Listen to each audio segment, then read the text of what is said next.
Hey everybody, welcome to the press. Welcome to a new week. We're back to our normal format this week. We've got several different events on the docket. We're going to start today with the Shriners Children's Open PGA Tour event out in Las Vegas. Then we'll do a little bit about the LPGA, the BMW Ladies Championship, which is in South Korea. We'll talk about that, and then maybe just a touch of time on the DP World Tour's Andalusia Masters, which is their event this week, and then touch a little bit on the Champions Tour and a real short show on Wednesday. Maybe we'll combine it all together on Tuesday, but multiple shows this week. We'll go over the little bit about form, a little bit about course history here in this show. We'll just cover all PGA Tour this week on this one episode. Last week, just a quick recap. Matt McCarty won the Black Desert Championship. I believe he was an 80-1 shot. I told you to bet him. At least when I told you to bet him, he was an 81 shot. Congrats to you if you won. Big week for him. He's won it now 4 times in basically 12 weeks. In 90 days, he has won that many tournaments. It's been impressive to watch, and he was great on Sunday. Just a guy who just had to figure out how to win, and then now he knows how to do it. And he did it on a course that, as we talked about, probably felt a lot like a Corn Ferry Tour course where he had to get into the 20s under par to have a chance. That there was some difficulty, but not a crazy difficulty, unless you were super off base off the tee, wayward off the tee. You had plenty of opportunity to keep the ball in play, and if you were a great ball striker, which McCarty was, he was incredible down the stretch, then you could win, and he did. We also tipped Lucas Glover, who was T3, and Steven Yeager, who was the runner-up. So pretty good week for us on the show. And then in the LPGA 6, we had the winner running in. That's not a huge thing because she was like 12-1 or something, but we had that as well. So pretty great week for the show last week if you were listening. This week, we're in Las Vegas, Shriners Children's Open, TPC Summerlin. This is a golf course that I think is quite enjoyable. And maybe it doesn't come across that way on TV, but I think it'd be fun to play. It looks like a desert course where it's really well maintained. It's not especially easy. Desert golf is hard to begin with for a lot of people because of the contrast between being good and on grass and bad and in the desert. But there's a lot of tight landing areas here. Ball strikers win this tournament, not putters. This is a ball strikers tournament through and through. Tom Kim has won the last 2 years. Think about Martin Laird. Think about Patrick Cantlay plays well here. Sometimes he's a good putter, but I think of him as a ball striker. This really is a tournament for the ball strikers. So, that all said, we have I believe it's 4, it might be 5 top 50 players in the field this week. Pretty sure it's 5. And then you got Tom Hoagie as kind of your other standout. You've got guys who have played throughout the fall so far. We're now in the 4th event of the fall. And they are trying to get into that either top 125 or top 60, that 51 through 60 range, to get in those first 2 domestic signature events. Look at the field, top of the table. Tom Kim is 12-1 for a three-peat. I understand why he is that number. He has played this course, obviously, very well the last 2 years, and is a combined 44 under par in his last 8 rounds. Nothing to dislike about that. A little over 5 under par round. That's good stuff. I understand why, but I would rather look at him on a top 10 at plus 140 than to win outright. I just think you got a better chance there. It's hard to win 3 years in a row at any tournament. Any player, any time. It's hard to win 3 years in a row. Davis Thompson is 25-1. I think he's an interesting play here because he hasn't missed a cut since the beginning of June. He won in that span. He's had a good season. I don't think of him. He has a decent record here. It's not a huge horse for course play, but pretty okay. Taylor Pendrith is 25-1. He was 3rd here last year. Much better golfer now, I believe, than he was a year ago when he played in this tournament and gave himself a chance. To be fair, Patrick Cantlay helped things out a little bit by more or less gifting it to Tom Kim, but Tom Kim didn't win it, and Taylor Pendrith did play very well. Worth a look at least. Pendrith was so up and down in the President's Cup. At times he looked like he was the only golfer out on the international side doing well, and others he looked like the worst player in the international. So I don't know what to tell you there, but 25 doesn't feel like a horrible price, but it's not one you just teeming with confidence in betting. Tommy Tables, Tom Hoagie, 28-1. I was actually surprised looking this up. He's fallen out of the top 50 in the official World Golf ranking, but he is top 50 on the PGA Tour in FedEx Cup points. Had a pretty good year. Loves this tournament. Loves being in Vegas. Maybe. Your 30s, Kitayama, Jaeger, Mitchell. I could buy Seamus Power, Bo Hostler. I could buy Hostler. I could buy Steven Jaeger. I could buy Seamus Power. All those I would be fine with. Not so much about Keith Mitchell. I think he's a little too wayward. Same thing with Kitayama. I want him to have width off the tee. I know he's won his one and only PGA Tour title in a place where there's not much width in Bay Hill, but if it were my preference, that would be the way I would go. I'd rather take Jaeger or Hostler at 30-1. 35s are Adam Hadwin, who's been a runner-up here, Matt McNeely, Matt McCarty, going for 2 in a row, even though he's not in the field listing, by the way, and maybe entered at the last minute. Eric Cole, 35-1 as well. All those guys I think are interesting. Hadwin's got some good course history in this event. Mav, I feel like it's just too short and doesn't win. And I understand he's got a home base in the Las Vegas area, and all that's great and everything, but no. McCarty, it's kind of hard to go 2 in a row. I mean, you're asking for like a 5th win in 9 weeks, 10 weeks, or 13 weeks, excuse me. Be 99 days, basically, worth of 5 wins. That's a lot for anybody. I don't care which tours you're playing. So I would say no to that price. Eric Cole, I would have liked a little earlier in the fall season. Not so much right now. JT Poston and Harry Hall, Cam Davis, Ben Griffin are all 40-1. I really like Harry Hall here this week. He's obviously done his best damage on tighter golf courses. Had a chance to win at Colonial. Won in Kentucky on a relatively tight and long golf course. But you still had to be able to go pretty deep there. And he played very well in the DP World Tour events he played after the PGA Tour FedEx Cup season ended. I like that number for him, 40-1. JJ Spawn, Johnny Vegas, Harris English, all 45. I could be convinced of Harris English at 45. He's got something to play for here, I think, coming off of injury. Michael Thorbjornsen, 50. Matty Schmid, 50. Andrew Putnam, 50. I don't really like any of those guys in this spot. Matty Schmid played very well in the Andalusia Masters a year ago, about this time of year, and that kind of helped him out a little bit. I think obviously last week was very good for him, helped him out. Again, I want width with Matty Schmid. Andrew Putnam maybe, though. Ryan Fox, 55-1, along with Kevin Yu, Eric Van Rooyen, and Chan Kim. I just think that's too tight for all of them, although I do kind of like Eric Van Rooyen. Adam Svensson, Patrick Fishburne, Pat Kazire, Matt Kuchar, Doug Gim, Brendan Todd, Austin Eckroat, Ben Silverman, Sam Stevens, Andrew Novak. Wide body of guys at 60. Of those, maybe a Fishburne. I kind of feel like a Matt Kuchar maybe. This isn't that long of a golf course. He hits the ball a little bit lower. If it's windy, that's to his benefit. I could be convinced there. Same thing on Brendan Todd. Austin Eckroat is just so variable. It's really hard to bet him at this number given the weakness of the field and the weakness of his game in terms of reliability. Just not a number I like. Ricky Fowler is 65, which is saying something. Emiliano Grillo, Justin Lauer, Webb Simpson are all at 65. Take a pass on all of them. Nick Taylor at 80 is vaguely interesting to me, along with Daniel Berger. Berger said he's finally feeling healthy, just couldn't really get it going on the weekend.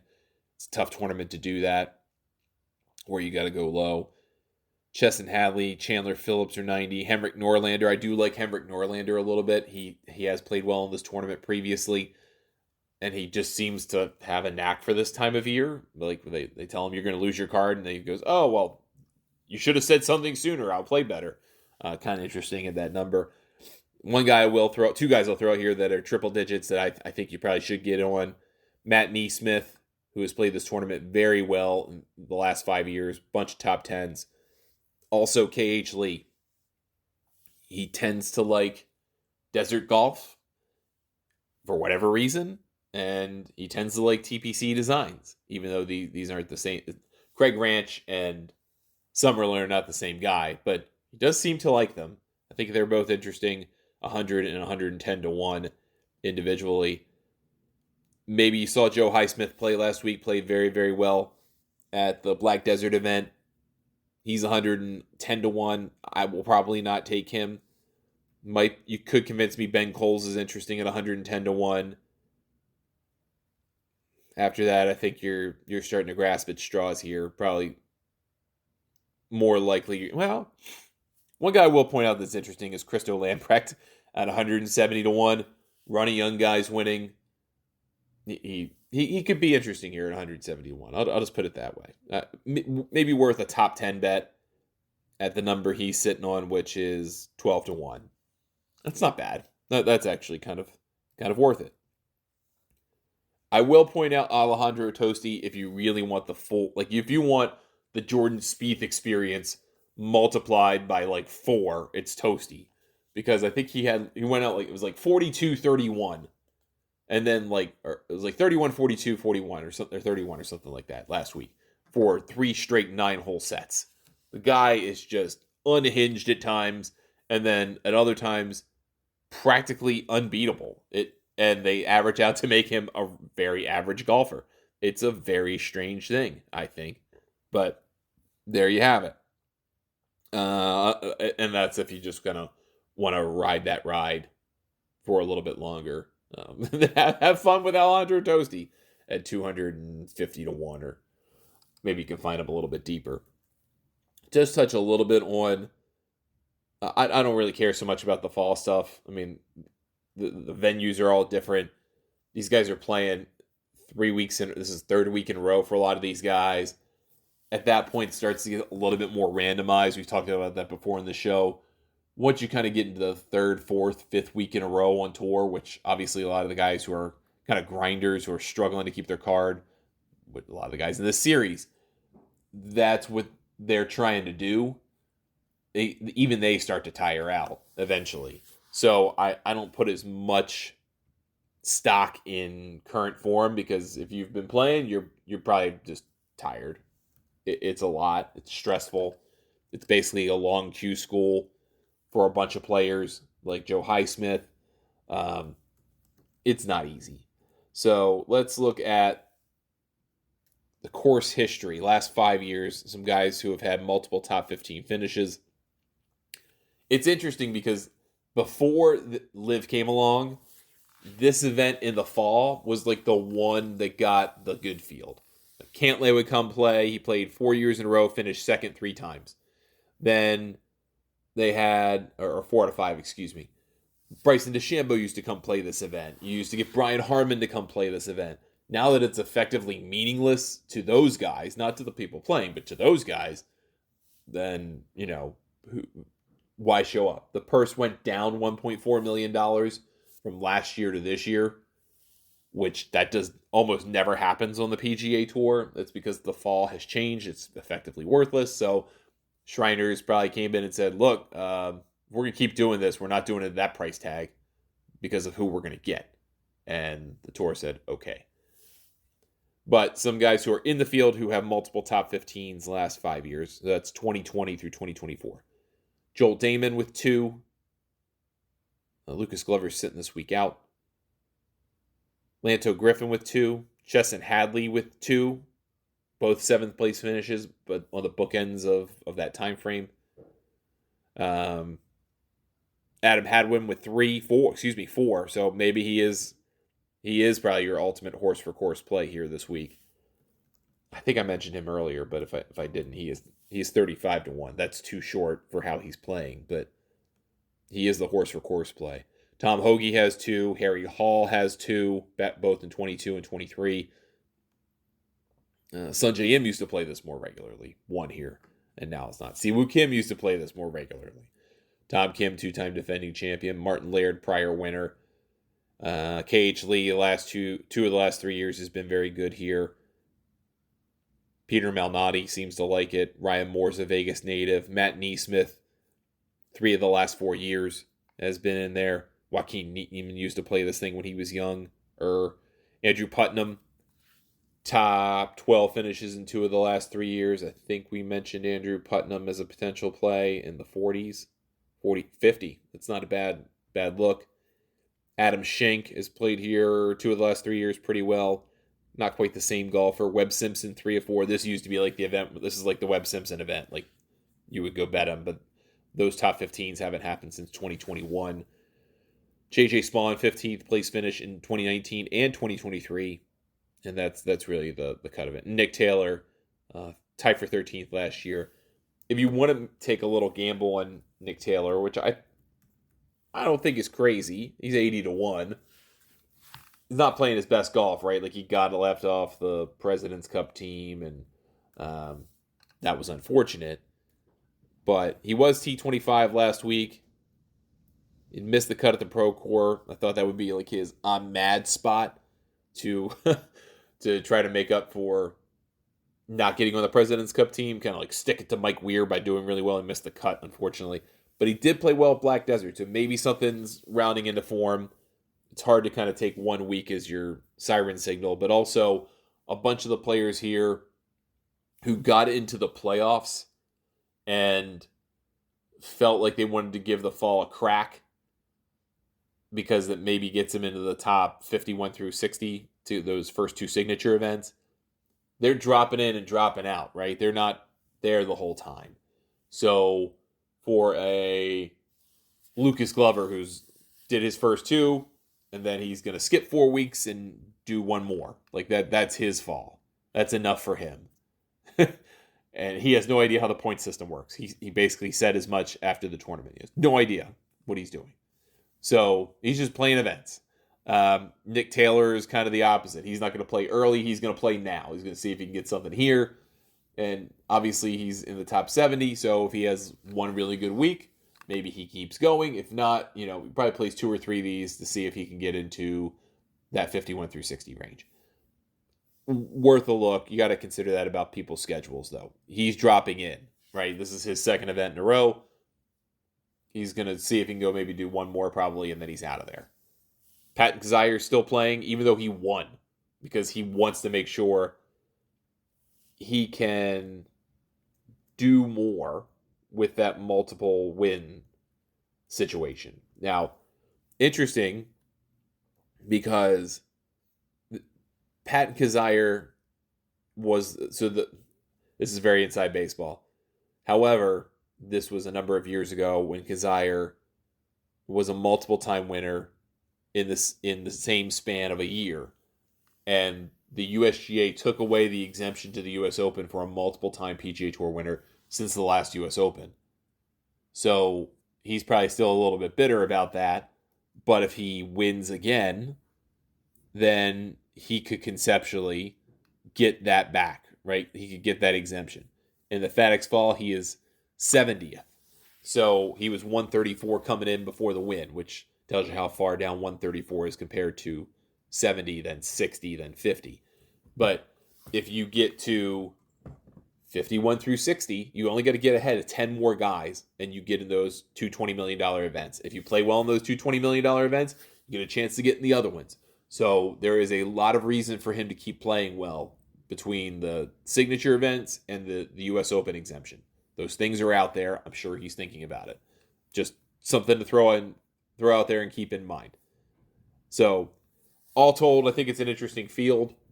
It's an interesting tournament. It's not the best tournament. It's not the worst tournament. But it is one of the ones in the fall I tend to pay the most attention to.